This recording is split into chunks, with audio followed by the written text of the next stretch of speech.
2, 3, funky.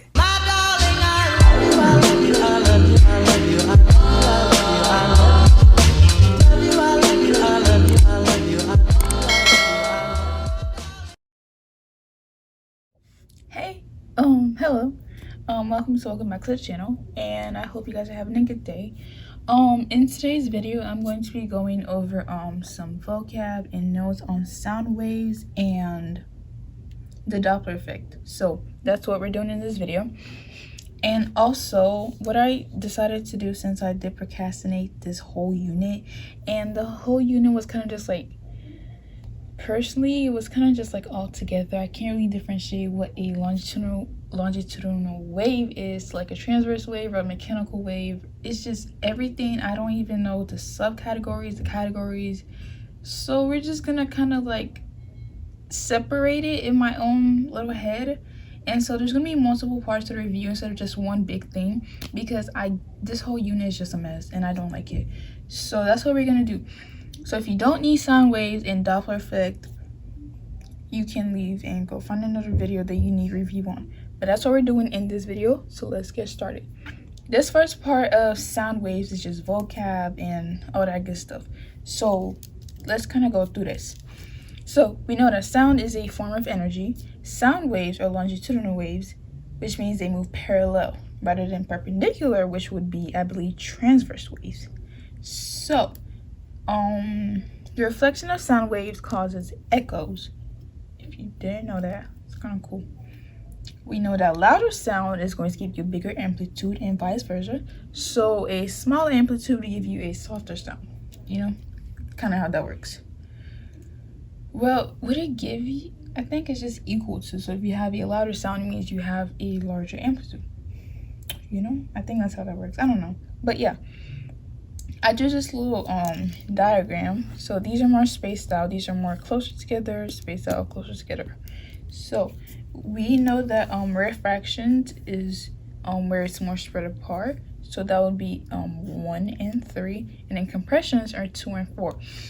And since we know that they're longitudinal waves, you would have compressions and refractors acting as your crest and trough. I said that's so wrong. Whatever.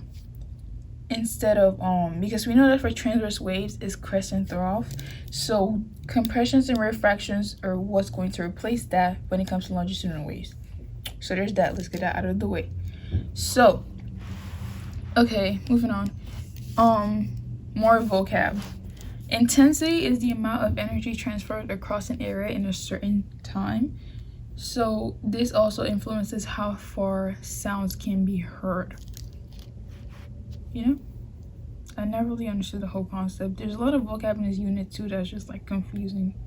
But anyways, frequency is the number of times a sound wave vibrates in a given time. I feel like we went over this like right when we first started the unit, so there's that, just frequency. So, and we know that sound wave moves in all directions. That's important to know. Okay, so do not get refractions and refraction confused together. Refraction goes with compression with the whole crest and trough thing. Refraction is a change in direction of a wave passing from one medium to another. So if your wave were to be going from water to air or something like that, it would change direction, so it could bend. So if you were to be going from air to water down here, it would be going this way and just like bend. No, it would have to hit the water first. So like air, water is going down and it's going to bend that way. This is the correct one. So yeah, that's how that works with the whole change in direction of a wave passing from one medium to another. Interference. This should be pretty easy to memorize. It occurs when two waves meet while traveling along the same medium. So there's two separate waves. If you have a constructive interference, that means it's going to build each other up. And if it's destructive, it's going to destroy one another. It's going to end up being flat. Let's look at an example. If I were to have this wave coming in contact with this wave, both of them would connect to one another and it would give me twice the amplitude because they would build each other up. Since there's two of them, it would be twice the amplitude. If it were to be destructive, it would look more like this, that way, and they would cancel one another out and give you a flat line just like that. So that's how that works with the whole interference stuff. So we have resonance. When one object vibrating at the same natural frequency of a second object forces the second object into vibrational motion. Not really too sure on that one, but basically if I have one object vibrating at the same frequency that, I don't know, an eraser would vibrate, then somehow I cause this one to vibrate as well, then that's resonance. That's the best I could explain that. Okay, now we are going to leave sound waves for now and move on to the Doppler effect, which I feel like it's probably the easiest thing we did all unit. So it's basically how like cars work. So if you were to be standing like a pedestrian and you saw an ambulance coming towards you, the Doppler effect, when it gets closer to you, it would be higher. When it leaves, it would be less loud. Not English, but you know. So let's do this. Whenever the object or car or ambulance is moving towards you, when it's approaching you, there's going to be a higher pitch because the waves bunch up, they get closer together, so higher pitch. Sound is a pressure wave, a mechanical wave, which means it needs a medium to travel. It cannot travel without a medium. It's also a longitudinal wave, which means it has compressions and refractions rather than crests and troughs for transverse waves. So this goes to transverse waves, this goes to longitudinal waves. Important. Okay.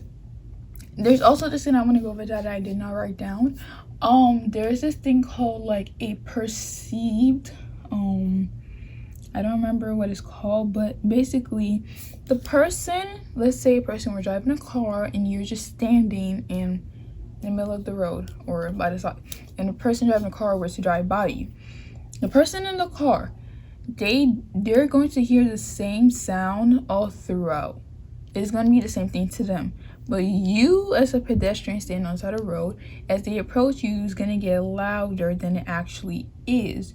And as they drive away from you, it's going to get lower than it actually is. So the person in the car is the person who knows the real, and like they know how it actually sounds. But you as the pedestrian are going to get a perceived sound. So that's what you think it sounds like, but it's either going to be higher or lower than the actual frequency, should I say? Stuff like that. I hope that makes sense. But yes, the sound heard by an observer when approached is going to be a smaller wavelength and a higher frequency. Frequency and wavelength are inversely proportional. So the more wavelengths, the longer your wavelength is, the less frequency it is, because there's less waves going by per whatever the time is for the waves to pass. You see how that works? So yes, that, and the other way too. So when the sound is leaving, it would be a higher wavelength and a lower frequency. So yes, second page, and then we're done. All right, so second page. For this Doppler effect to work, one of the things has to be moving. So that could either be the person that's observing, she could be walking past the car could be moving and the person is standing still, or they could both be moving for this to work. But something has to be moving. If both of them are at rest, there is no Doppler effect because nothing is moving. There's nothing to be getting louder or lower because they're not moving. You know? So something has to be moving. It could be either of them or both of them, and that's how that works. Wave frequency determines the pitch of a sound. So how often your wave goes by minute determines the pitch of the sound. And that's that for this review section. So yes, I hope you learned something new, and I will see you in the next one. Bye.